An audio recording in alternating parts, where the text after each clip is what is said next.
Y'all ready? Good evening.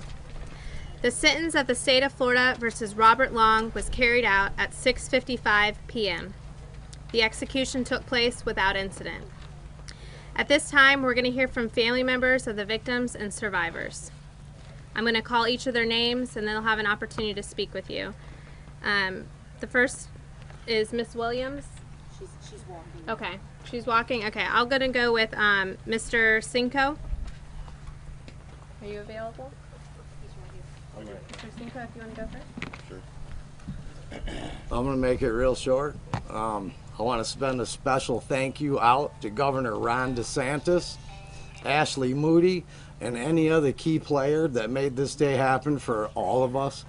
It was a game changer. It was a beautiful day. And anybody that is in our shoes in the near future, please stay vigilant. Don't stop until you get it done. Thank you. Sir, your full name? Jeffrey Cinco. You spell Cinco? Sienko. Jeffrey with a G or J? J. Thank you. E-R-Y or R-E-Y? R-E-Y. Your relationship to Vicki? Vicki Elliott was my sister. Is my sister. Thank you. Miss Williams.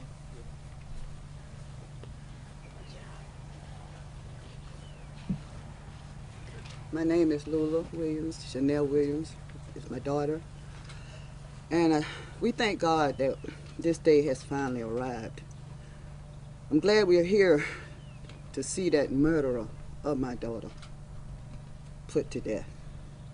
Now, Chanel, who is a loving daughter, kind-hearted sister, loved by her family, along with the other victims, will now have the justice they deserve.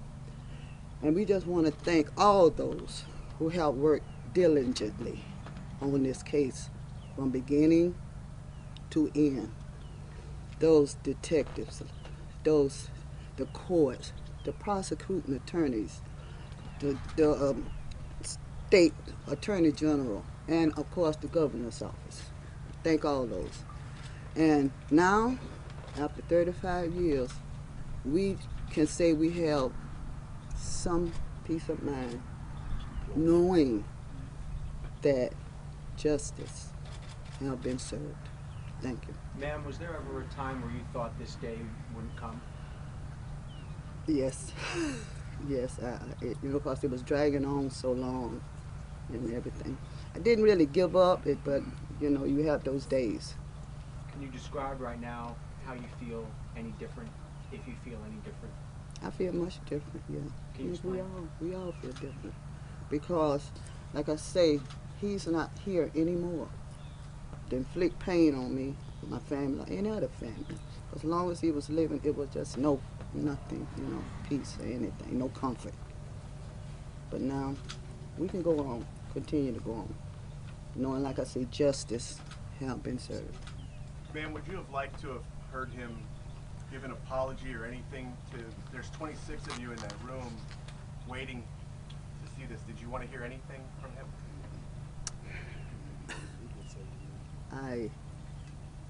I just... There's really nothing he could Nothing. No, I'm just, like the things went, that was fine with us. It was fine. Can you tell us a little bit about your loved one? The victims always get lost in this. Can you just describe the life that was lost for all of the family members and how it's been for y'all? Yeah, go ahead. This is her sister. This is Algelana. My sister was a kind person. She was my older sister. She was funny. She would do anything to help someone. She would do anything for anyone. And for something like this to happen to her, regardless of what choices she may have done in the past, she did not deserve this. None of these victims deserve this. So that's the hardest thing about this whole situation, is what these victims went through. The incident, the execution was without a hitch. Do you wish that he'd suffered more? Yes. If I could have had my way, he would have been executed for every person life he took. It was too easy. He was too comfortable. You know, just think about what he put his family through, us, the other Sorry, family. can you say that again? Ma'am? Put us through for all these years, you know, and to see him just lay there and just at peace, you know, just comfort like nothing. No remorse, no anything. No, I would like to have seen more pain. The pain he inflicted that we have in our hearts. I know the other families got pain. And no, I wanted to see him with no pain. That's it. Ma'am, would you just give us your name, please, and spell it for us? My name is Algelana Douglas. It's spelled ALGALANADOUGLAS.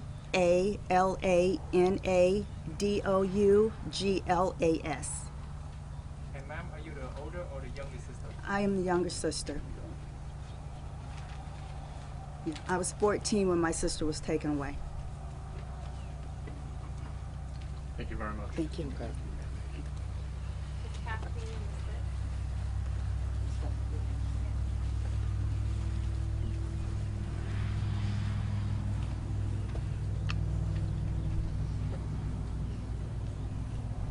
My name is Lisa Rich. I'm Kim Swan's cousin, and I was at the execution.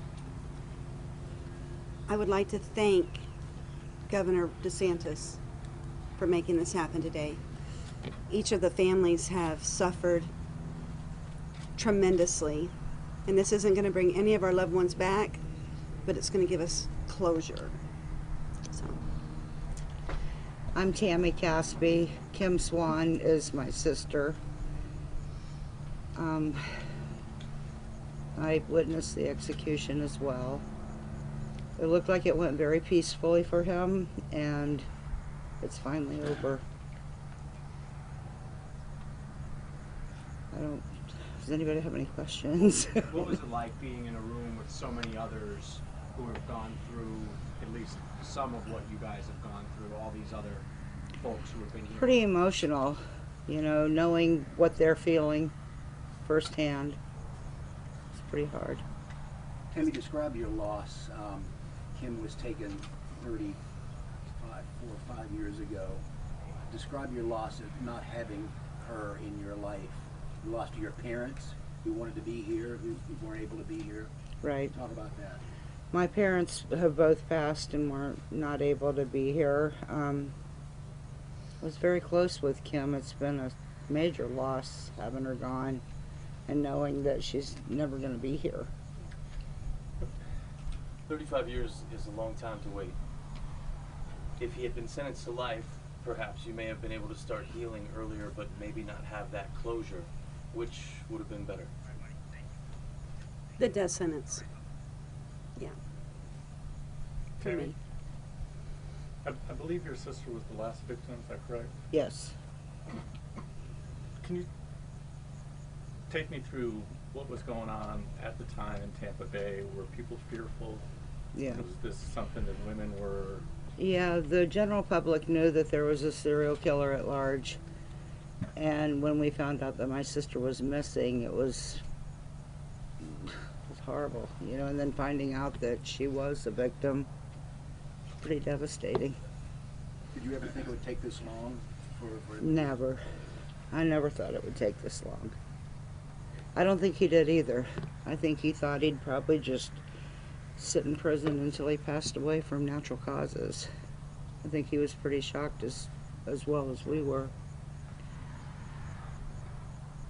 Is it, I mean, obviously this is a case where he admitted doing what he did. Yeah. And it's still taken this many years to, does it make you think about the process, why it takes so long in a case like this? I believe that he took the time to his advantage to learn the laws and know how to manipulate the system. And I think it bought him time. How would you describe what you're feeling? Is happy the right word? Not happy, no. Not happy. I know his ex-wife, and she asked me to tell everybody that she's very sorry for everybody's losses. And, you know, obviously she had no part of it. She's a victim as well. She wanted to be here today, but they really couldn't, you know, so she just wanted me to tell people that her heart was with everybody.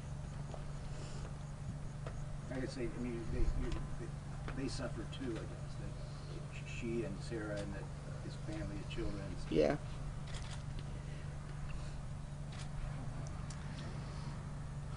Thank you very much. Thank you very much. Thank you. Can we get both of your names? I'm Tammy, she's Lisa. Lisa Rich.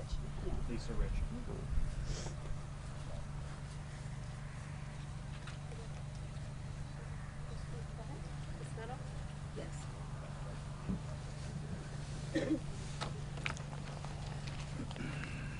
My name is Linda Nuttall. I was brutally attacked by Bobby Joe Long 35 years ago. And it's ironic because it happened on Memorial Day week, which is coming up. But I am a survivor, and so are my loved ones. My husband, who's been with me throughout this entire ordeal, my children. I've had, and I continue to have, a joyful life, despite also the death of our daughter 9 months after my attack. I've been blessed with a wonderful family and great friends. I'd like to thank all of the law enforcement, all of the detectives, Governor Ron DeSantis.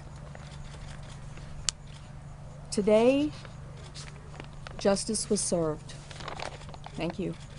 Did this moment feel the way you thought it would feel? There was really no describing how this moment would feel, to be honest. It's just surreal, but it closes another door for me. Are you one of the victims of the classified ad attack? Yes, I am, in Pinellas County. That's correct. How has it affected your trust? I mean, clearly you were doing just something that either trying to sell something and That's let correct. someone into your home. Has it affected your trust of strangers? It has. It took quite a while to get beyond it, but I have. But I will always have that in my mind, and it's difficult. It's been very difficult. What was it like to see him again, know you were in the same sort of space as Mm-hmm. he was? It was hard, but I was good with that. I was good that he's meeting his maker. It's heartening to hear you say that you've lived a joyful life. Do you feel Thank you. that joy, in some way, you need to do that to represent some of the women who didn't have a chance to live that? Yes, and absolutely. I would love to represent those and those victims that did not survive, because I know how lucky I was. Could you spell your name for us, please? Certainly, it's Linda, Linda. Last name is Nuttall, Nuttall. How old were you when you were trying? I was 33. What year was it? That was 1984. Linda, did it give you comfort seeing? Sorry, I'm in the back. Did it, all the. I mean, you see all these victims, family members, and survivors like Lisa Nolan. Was there any comfort being in the same room with all of the folks that were watching him die? That you had strength in numbers per se? Absolutely, yes. Can you talk about that? Yes, no, it was comforting that we could all be together for this. Did you all have relationships before this outside? Did any survivors, anybody communicate? Lisa and I have become friends. So you have someone else that went through it that you can talk to? Absolutely, yes. You know why, he killed all these women and he didn't murder you? I don't know exactly why. I had 2 small children in my home, with me at the same time. I'm not sure. Maybe that was it. I don't know.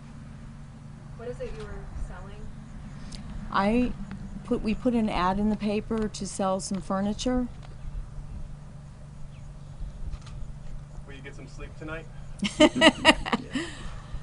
I think I will. Yes, I think I will. Absolutely. And my husband, Kevin, would like to say.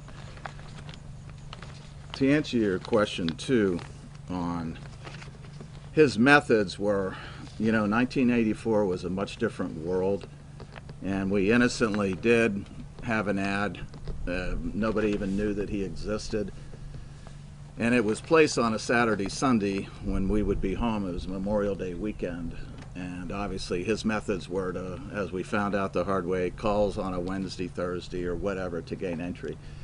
The other reply, I feel too, having our 4-year-old son and our 1-year-old daughter, who was actually critically ill at the time, maybe he had some slight compassion, I don't know, but maybe the circumstances, for whatever reason, I'm very thankful. And this is, like Linda said, a 35-year, I won't call it an anniversary because that's too pleasant. Behind that, she and I will also have our 45-year wedding anniversary in about 4 weeks. So we've both endured. She's been the rock. She's strong. She's the strong one in our family. But I had a few things just jotted down, just brief thoughts. For me, there's always people will ask about closure. To me, this is, for myself, as a family victim, the closure isn't really here for me. My closure came, our event happened in May of '84. As you know, he wasn't caught until November. Those were the longest, count them, I don't know, 6 months of our lives. We moved out of our home, we moved 4 or 5 times, there was just so much. But I was going to say November 16th of '84, that's the day that everybody remembers, the victims of Bobby Joe Long. That day of his arrest, then no one else, I knew right then he would never be released and there would be no more victims by him. And that's the day that helped start my self-healing.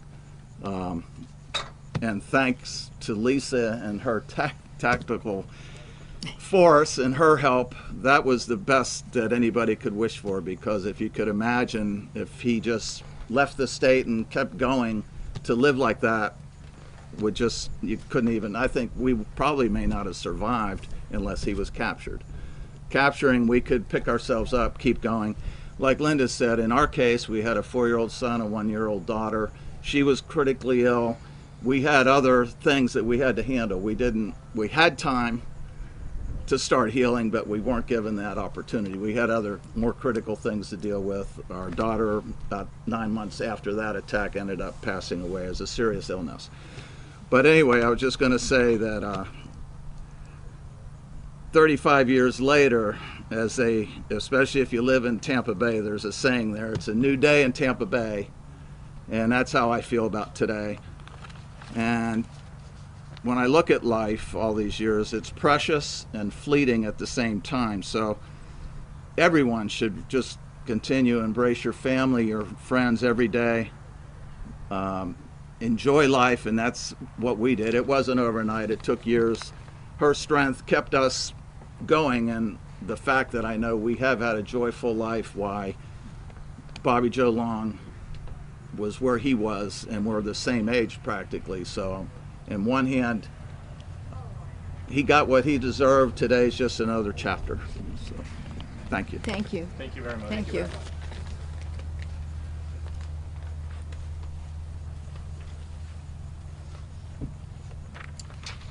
My name is Susan Smith, and I've been asked to read a statement from the family of Karen Dinsfriend, D-I-N-S-F-R-I-E-N-D. The life of Karen Dinsfriend was cut short, no matter what kind of life it was. Her choice to finish her life and make new decisions was halted because of someone else who was selfish and foolish, sick and wrong. One life will never make up for another and will never be an equalizer. If conversations about mental health and getting help happened 30 years ago, we might be in a different place. We wouldn't be reading statements about death and dying and hurt and anger, and for some, hopefully, forgiveness. We wouldn't be wondering what life would be like before it all happened. It does not soothe my soul to know that he was executed. He will now be at peace for knowing the kind of monster he is. Hopefully this will help some sleep well and feel a sense of justice and closure. It does, however, put an end to a chapter of this story. For us and our family, we can close the book and try to heal and learn from the past. To the survivors of this tragic event, this family says thank you for fighting and staying strong. Please spread the word and educate young females of the future. Also that you are wished peace and well-being on the rest of your journey. With regard, the Dins friends. Thank you. Your name again, ma'am? Susan Smith. And what's your relation to the family? I am the victim advocate in the governor's office.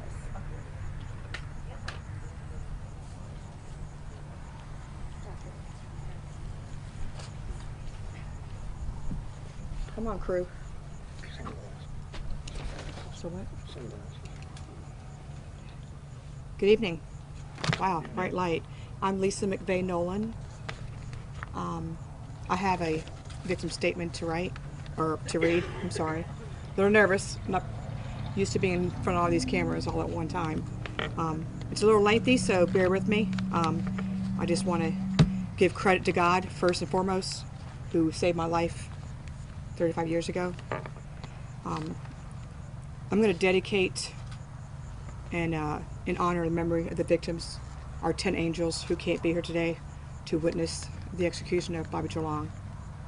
So in memory and honor of the victims, Artis Wick, Lana Long, Michelle Denise Sims, Chanel Williams, Elizabeth Loudenbach, Karen Disfriend, Vicki Elliott, Kimberly Hops, Virginia Johnson, and Kimberly Swan. I'd like to take a moment to remember and honor the victims who never got the chance to be here today to witness the execution of Bobby Joe Long. I'd also like to take a moment to remember the victims who were viciously attacked in their own homes at the hands of Bobby Joe Long.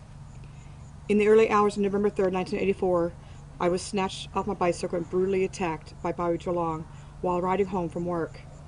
Bobby Joe Long pressed a gun with the tip of its cold steel barrel against my left temple before dragging me to his car. I vowed from that moment on to save my own life. Bobby Joe Long kidnapped me and held me hostage for the next 26 hours. I was brutally raped and tortured.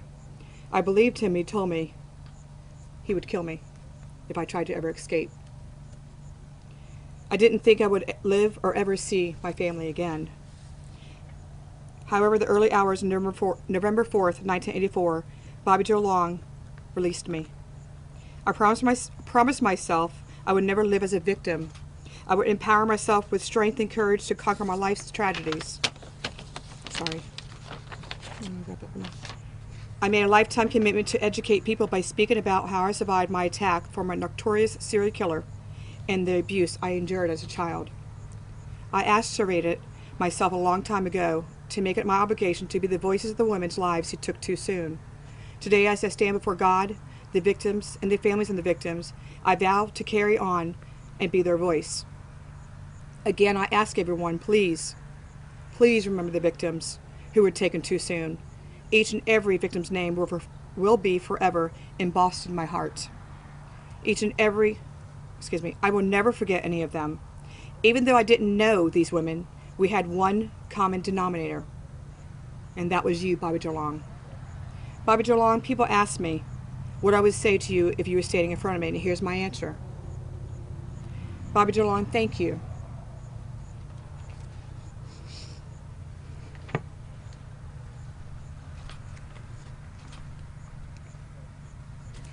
Thank you for choosing me instead of another 17-year-old little girl.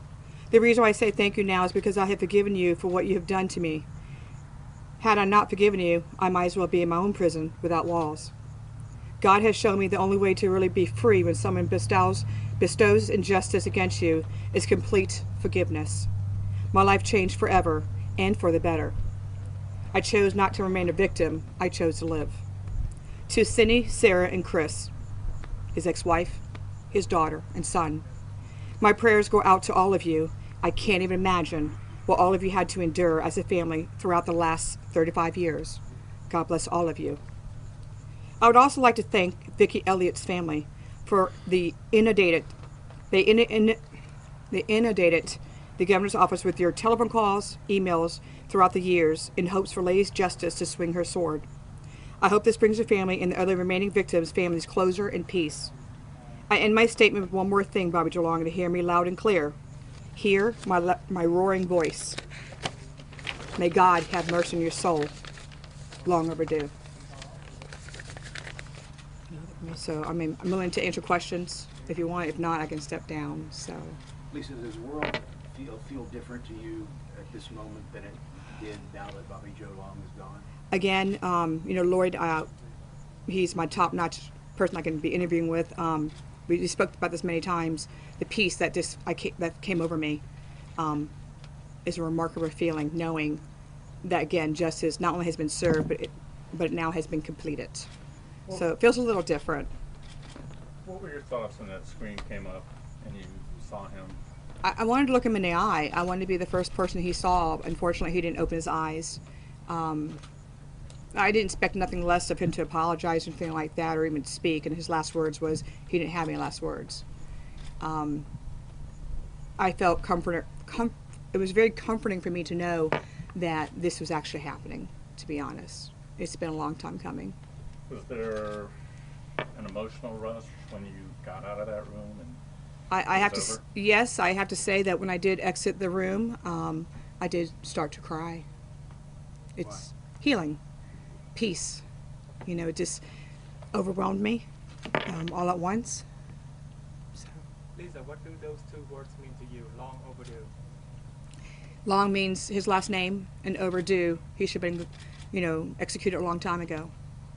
And that's what it means to me. Did you think the way that he died was too easy, too peaceful? I'd rather not comment on that, please. Yes. Do you see a means to change the process, or where the process can be speeded up to lower the time between conviction and sentencing and the death sentence being carried out? I don't have an answer for that either. I'm sorry. You must have asked yourself many times over the last 35 years, why did he let you go? I think I had endured so much child abuse in my back from the age 2 to 17, off and on, horrific abuse. I think that I still, after everything I've been through, I still had compassion in my heart. I still treat him like I was a human being. Even though he was doing horrific things to me, I was still a human being, and I wanted him to show him that I was still a very compassionate human being. You feel like that saved your life? Absolutely. Yes, I do. Did you stop by your tree on your way here? Funny you ask. No. However, I did stop at my tree last week and took some pictures. And I also might sound a little wacky, I don't know, but I hugged my tree. And I thank God that I'm able to stand there and hug my tree.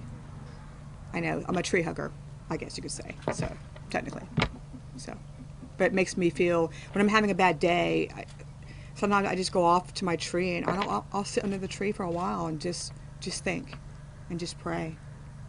That was the very first thing after my release, is what I saw when I put my blindfold down, was this beautiful oak tree. And it just meant, that oak tree means so much to me.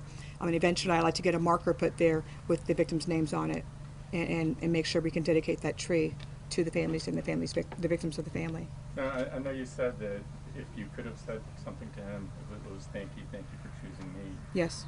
I also know that you were contemplating suicide before he snatched you. In some way, did this experience also save your life as well as potential future victims?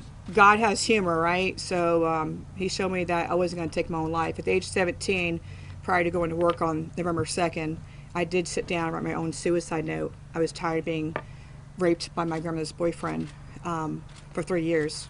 I endured a lot of pain, a lot of suffering, a lot of beatings. I was done with life, and I didn't want anybody else to take my life. But inadvertently, I'm unfortunate, met Bobby Joe Long, and the two horrific ordeals ended up saving my life. And I'm grateful for that. I'm grateful and I'm forever blessed for that. And you've somehow maintained a sense of humor all these years. Yes, yes. I do work for the Hillsborough County Sheriff's Office. I've been there for 20 years. If it wasn't these two guys here, retired Sergeant Larry Pinkerton, retired from Tampa Police Department, yes. Hillsborough County Sheriff's Office, retired Sergeant Steve Cribb. They have been my rock through everything for 35 years. Thank you. Thank you. So. And thank you to the victims' families who attended today, and it meant a lot to me. First thing I said, we got back to the training centers, we did it. We did it as a whole, we did it as a group, and now we're all family. I want you to know that my home is your home, and I would hope you feel the same way. So, yeah. I have no ill will towards Bobby DeLong. I have no ill will towards his family. I want to make sure I get that on the record. Forgiveness is a very powerful tool. It's pretty awesome. So now that this is over, and obviously you've come and met us, are you going straight back to Tampa tonight?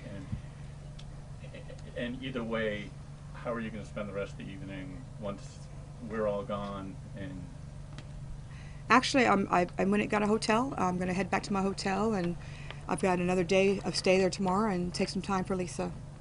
It's time to start taking care of myself, and that's what I'm going to be planning to do.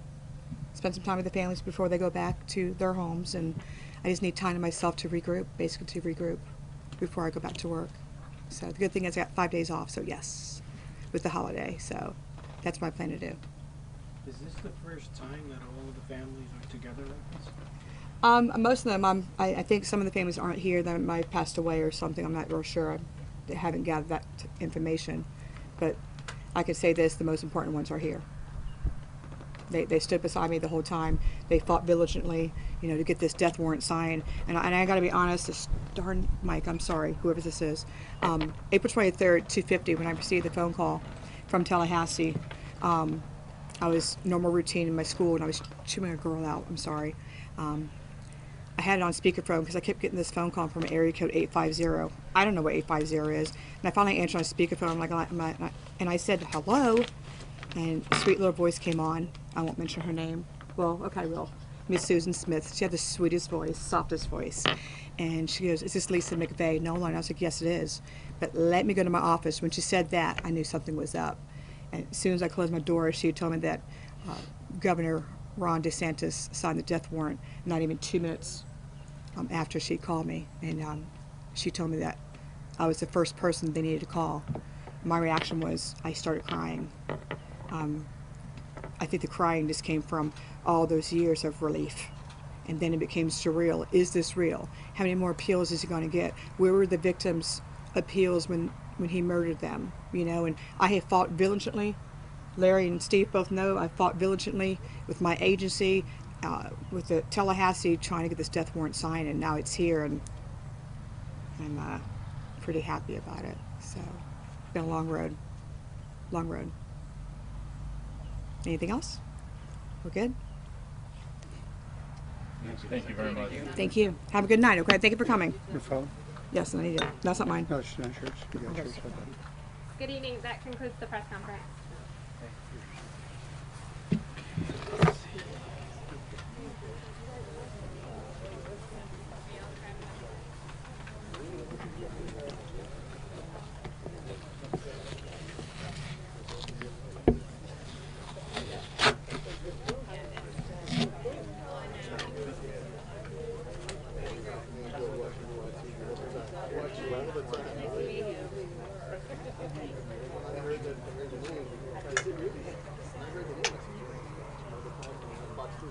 All right.